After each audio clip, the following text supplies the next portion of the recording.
The idea for Amazon came to fruition in 1994. Over 20 years later, the company employs over 90,000 people and has become one of the most well-known businesses on the planet. The visionary of this corporation was a gifted child, and he's evolved into a driven CEO who, with the help of the internet, has created a single store that sells nearly everything. His name is Jeff Bezos. Early in his career, he showed many leadership qualities. He was charismatic, persuasive and confident.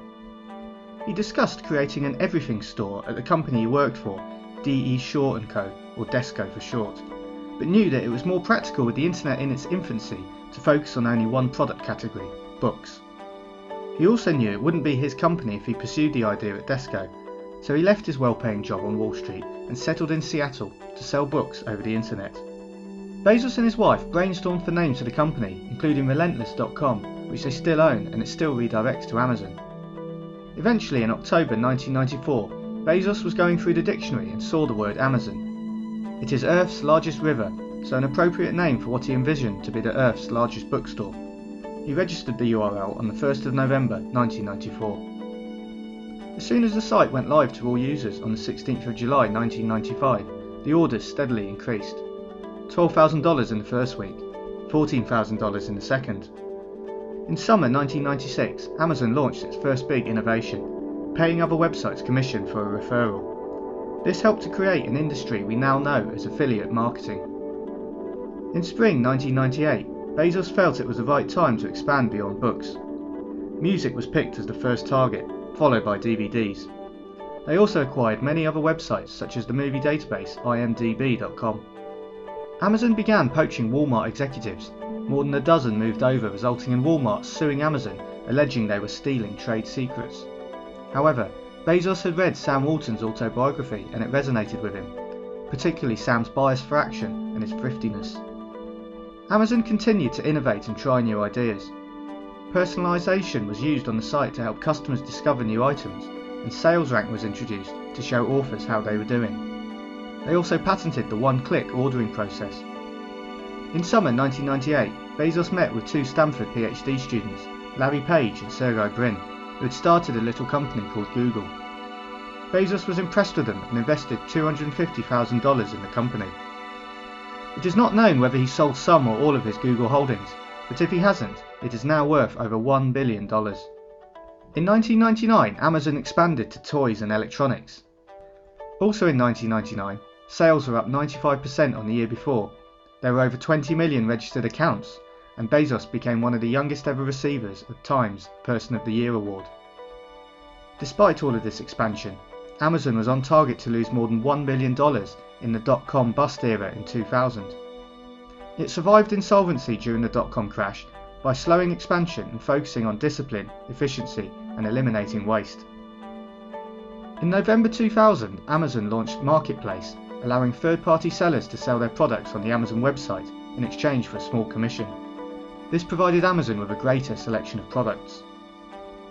In January 2002, Amazon reported a net income of $5 million, its first ever profitable quarter. The following year became Amazon's first profitable 12 months. After becoming one of the richest people in the world, in the year 2000 he secretly started a new company devoted to space exploration, something he'd thought and dreamt of since high school. The company is called Blue Origin and was first revealed in the press in 2003. The goal is to reduce the cost and increase the safety of technology that gets humans into space.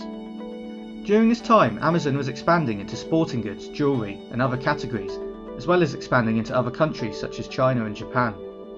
They had a competitive advantage over rivals by having a completely rewritten logistics network software system which allowed for efficient shopping of products and precise delivery times for customers. The introduction of Amazon Prime, a service that provided free 2-day shipping on any orders after a yearly fee, which was initially $79, had been paid, turned customers into Amazon addicts. However, Bezos wanted to define Amazon as a technology company rather than a retailer. To do so, they needed to invent new features. They introduced Search Inside the Book, a feature that allowed a customer to look for a specific word or phrase in a book they had purchased.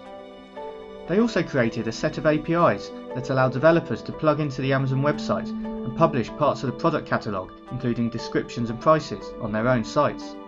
They could also use Amazon's payment systems and shopping carts. This was the beginning of what is now called Amazon Web Services. Amazon Web Services now sells computer infrastructure to other companies. They have some very high-profile customers using its services and helped introduce the concept of the cloud. It was now unquestionably a technology company. Having seen Apple's dominance in the digital music market, Amazon didn't want to lose its core business, books, if they became popular in digital format too. In 2004, Bezos started an experimental laboratory in Silicon Valley called Lab 126. The mission was to create an e-book device, and on the 17th of November 2007, the first Kindle was unveiled. The Kindle 2 was introduced in early 2009. Also by 2007, the hard work endured over several years was paying off.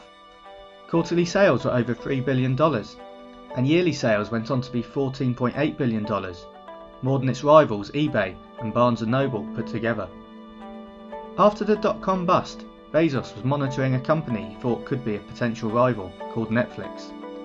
At the time they specialised in DVD rental and later moved into streaming and video on demand.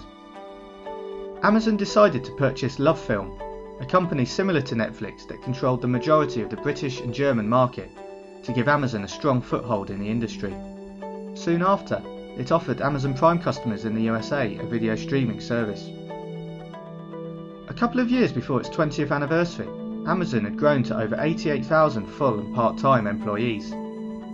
Over 2012 and the first half of 2013, its stock rose 60%. It acquired a company that built mobile robots for $775 million, in the hope that one day they'll replace humans picking objects in Amazon's warehouses, or fulfillment centres as they're known as within the company. Bezos himself is not only in charge of Amazon and Blue Origin, he owns a venture capital firm called Bezos Expeditions, which holds stakes in Twitter, Uber and Business Insider. He also owns the Washington Post newspaper since 2013. Despite all this, his main focus is still Amazon, which with web services, video streaming and other technologies, he's turned into not just an everything store, but an everything company.